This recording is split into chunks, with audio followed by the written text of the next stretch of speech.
की खुशी है तो दूसरी तरफ खतरनाक प्रदूषण का दर। दिवाली से ठीक पहले दिल्ली में प्रदूषण का स्तर खतरनाक लेवल तक पहुंच चुका है। केंद्रीय प्रदूषण नियंत्रण बोर्ड के आंकड़ों से पता चला है कि दिल्ली में सोमवार सुबह को वायु गुणवत्ता सूचकांक यानी कि AQI 276 दर्ज किया गया। वहीं रविवार को AQI 259 था, जो दिवाली से एक दिन पहले 7 साल में सबसे कम था। वहीं आनंद विहार में स्थिति और खराब दिखी, यहाँ AQI 395 दर्ज किया गया। इसी के साथ ही नोएडा में AQI लेवल 309 रिकॉर्ड किया गया।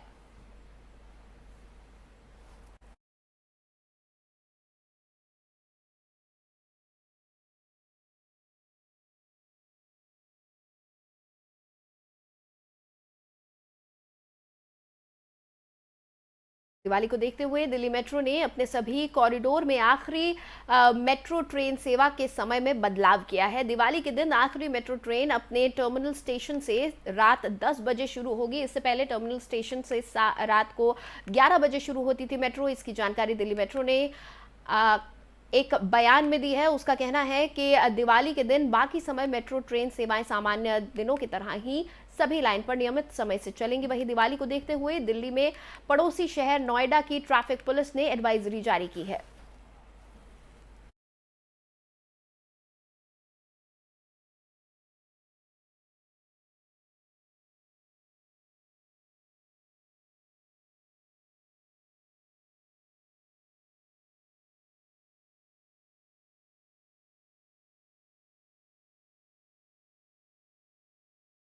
और दिवाली के त्योहार के मद्देनजर राजधानी दिल्ली में बाजार सज कर तैयार है। दिल्ली के अलग अलग इलाकों में बाजारों की रौनक देखते ही बन रही है। दिवाली के त्योहार को देखते हुए लोग बड़े ही उत्साह के साथ खरीदारी करते देखे जा रहे हैं। कुछ ऐसी ही तस्वीर दिल्ली के रोहिणी इलाके में भी देखने को मिल रही है। रोहिणी की प्रसिद्ध अवंतिका मार्केट में दिवाली को लेकर खास साज सजावट देखी जा रही है। इसके अलावा दिवाली से जुड़े परिधान, उपहार और मिष्ठान से सजा ये बाजार ग्राहकों से भी पटा पड़ा है। एक बार तो परिचय मेरे शॉप का नाम दीप सिलेक्शन है। नाम मेरा आशीष शर्मा है। अवंतिका मेन मार्केट में। ये जो जिस तरह अब दिवाली का त्यौहार आ चुका है, मार्केट पूरी सज चुकी है, बाजार सजे हुए हैं, कैसा ग्राहकों का आपको यहाँ पे देखने को मिल रहा है, किस तरह का माहौल है? मार्केट में कस्टमर को फिलहाल पहले से जो कोरोना के टाइम से तो थोड़ा सा बड़ा है, लेकिन पूरा तरीके से अभी नहीं आया है मार्केट में। और एक ही महीने में काफ़ी सारे फेस्टिवल हो चुके हैं, जैसे कि दशहरा भी गया, अभी रामनवमी भी गई है, तो और करवा चौथ भी है, होली अष्टमी भी है। तो लोगों की परचेजिंग पावर जो थोड़ी कम हो चुकी है, क्योंकि खर्चे काफ़ी ज़्यादा हो चुका है। तो मतलब कुल मिलाकर के कहीं ना कहीं दिवाली है, लेकिन थोड़ा सा व्यापार दिवाली पे थोड़ा व्यापार कम है इसमें। क्या नाम है आपका? मेरा नाम जैस्मिन है। जैसे दिवाली आने वाली है, इस टाइम पे मार्केट सज चुकी है, इस कस्टमर का क्या रुझान है इससे? मैम इस बार तो ऐसा कुछ नहीं है, मतलब 2-3 साल से ऐसे ही हो रहा है, काम वाम कुछ नहीं होता दिवाली के टाइम पे। ऑनलाइन के चक्कर में हमारे सबके काम ऐसे ही रुके हुए, ढीले ही हैं। पिछली बार करवा चौथ पे भी कुछ नहीं था, इस बार भी एक तरीके से मार्केट बिल्कुल पिट चुकी है। दुकानदारों को तो कुछ काम खास है नहीं। दिवाली भी आएगी, साथ में कोरोना का नया वेरिएंट भी आ गया है, इस पर क्या कहना चाहिए? वेरिएंट के बारे में तो मुझे पता ही नहीं चला अभी तक। क्या नाम है आपका? My name is Uma Maheshwari. आज आप दिवाली की खरीदारी करने आई हैं, क्या कहना चाहेंगे? 2 साल बाद दिवाली आई है और इसमें पाबंदियाँ सारी हट चुकी है, क्या कहना चाहेंगे? मैं इस चीज़ को लेके बहुत खुश हूँ कि 2 साल बाद दिवाली आई है। दिवाली का एक ऐसा त्यौहार होता है जो मतलब साल में एक बार होता है, बहुत धूमधाम से मनाया जाता है। और इस बार हम सब बिना मास्क के शॉपिंग वगैरह कर पा रहे हैं, बहुत अच्छे से कर पा रहे हैं, घर अच्छे से डेकोरेट कर पा रहे हैं। और सब फैमिलीज़ मिलके और भी फैमिलीज़ होती है, उनको हम मिलके हम मना पा रहे हैं फेस्टिवल। और दोस्तों के साथ, फैमिली के साथ और रिश्तेदारों के साथ भी हम बना पा रहे हैं। और जैसे कि कहते हैं कि हमको शॉपिंग करने का इतना शौक़ होता है, इतना एक्साइटेड होते हैं। पिछले 2 सालों से हम चलिए आगे बढ़ेंगे। केदारनाथ और बद्रीनाथ धाम की तर्ज पर राज्य के अन्य पौराणिक मंदिरों और तीर्थ स्थलों को संवारा जाएगा। इन्हें संवारने और सुनियोजित विकास के लिए अलग से मास्टर प्लान तैयार किया गया है। रविवार को मुख्यमंत्री पुष्कर सिंह धामी ने दीपावली की बधाई देने आए अधिकारियों के साथ राज्य के विकास पर चर्चा की।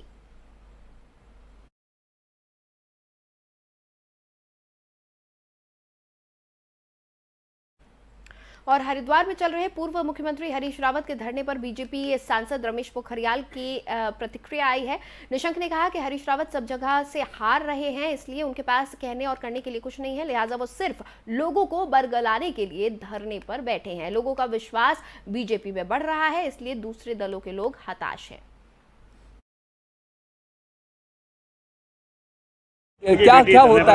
क्या होता है कि वो सभी जगह से हार गए, तो कुछ तो बोलेंगे ना, कुछ तो बोलेंगे, लेकिन उनको ये मंथन करना चाहिए कि वो क्यों हार रहे हैं। हमारे आपने देखा पिछले 6 महीने 1 साल से हम कोई दिन शायद ऐसा नहीं गया, शायद ही कोई दिन ऐसा गया होगा जिस दिन ज्वाइनिंग नहीं हो रही है, चाहे बीएसपी है चाहे कांग्रेस है, और सारे के सारे लोग आ रहे हैं, कार्यकर्ता से लेकर नीचे गांव से लेकर के और प्रदेश स्तर के पदाधिकारी आ रहे हैं ना। हमने काम किया ना, हमने 50 साल में जितने काम नहीं हो सके हमने 5 साल में किए। तो अब हमारे गांव-गांव तक ये बरगलाने वाले लोगों की राजनीति ख़त्म हो गई। जिनकी दुकानें चल रही थी राजनीति में टेढ़े मेढ़े करके जो है करते थे, अब ये सारी दुकानें बंद हो गई। लोगों को समझ में आ गया विकास कौन करते हैं, किसकी मंशा क्या है, मंशा भी समझ में आ गई और जो हेतु है। और उधर केरल के राज्यपाल आरिफ खान ने 9 विश्वविद्यालयों के कुलपतियों को पद छोड़ने के आदेश देने के बाद अब कुलपतियों ने हाईकोर्ट से गुहार लगाई है। केरल उच्च न्यायालय में मामले पर बैठक होगी। यूजीसी के नियमों के विपरीत एपीजे अब्दुल कलाम प्रौद्योगिकी विश्वविद्यालय के कुलपति की नियुक्ति को रद्द करने के सुप्रीम कोर्ट के हालिया आदेश के बाद आरिफ खान ने 9 कुलपतियों को पद छोड़ने के आदेश दिए थे।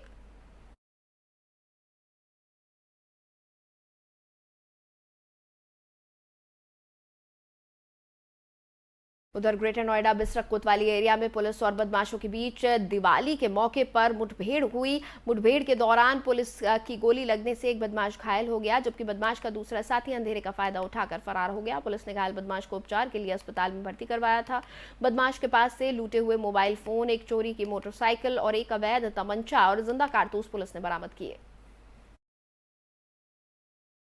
22 को नॉलेज पार्क, दिनांक 9/7/22 को थाना नॉलेज पार्क के कोल्डी क्षेत्र में एक मनी ट्रांसफ़र की दुकान से दिन दहाड़े 3 व्यक्तियों द्वारा लूट की गई थी, जिसमें दुकान मालिक के साथ मारपीट की गई थी और हथियार के बल पे उससे लगभग 35,000 के आसपास का कैश लूटा गया था। उसमें वांछित चल रहे 2 लुटेरे जिनका नाम बलराम और शाहरुख, जिनके ऊपर पूर्व में 25-25 हज़ार रुपये का इनाम घोषित किया जा चुका है। आज पुलिस को सूचना प्राप्त हुई कि ग्रेटर नोएडा के अन्य किसी क्षेत्र में जाकर के ये लोग सराफा या ऐसी किसी दुकान में लूट का प्रयास कर सकते हैं। इसको लेकर के जब सूचना प्राप्त हुई तो हमारी नॉलेज पार्क की टीम द्वारा घेराबंदी की गई। घेराबंदी करने के उपरांत जब एक संदिग्ध बाइक नजर आई जिसमें 2 व्यक्ति नजर आए, उनको रोकने का प्रयास किया गया। उनके द्वारा पुलिस टीम के ऊपर फायरिंग की गई। आत्मरक्षार्थ हेतु हमारे नॉलेज पार्क की टीम और अन्य चेकिंग में लगाई हुई टीम द्वारा, जिनके द्वारा घेराबंदी की जाए तो उनके द्वारा फायरिंग की गई, जिसमें 2 बदमाशों को गोली लगी है, जिनका नाम बलराम और शाहरुख है। ये बलराम मूल रूप से दिल्ली का रहने वाला है और शाहरुख रबुपुरा के रहने वाले हैं। इनके अन्य एक और साथी है जो पहले से ही मुकदमे में वांछित चल रहे हैं, वो फरार है। जो अन्य साथी है उनके लिए धरपकड़ तेज की गई है। साथ ही साथ जो इसमें रिकवरी का सामान है, जिनके पास अवैध असले, कुछ कैश और मोटरसाइकिल एक बरामद हुई है, जिसके बारे में तस्दीक की जा रही है। जो एक और साथी फरार है, उसके लिए भी पुलिस। और फिलहाल इस बुलेटिन में इतना ही। देश और दुनिया की तमाम खबरों के लिए आप जुड़े रहिए FM न्यूज़ के साथ।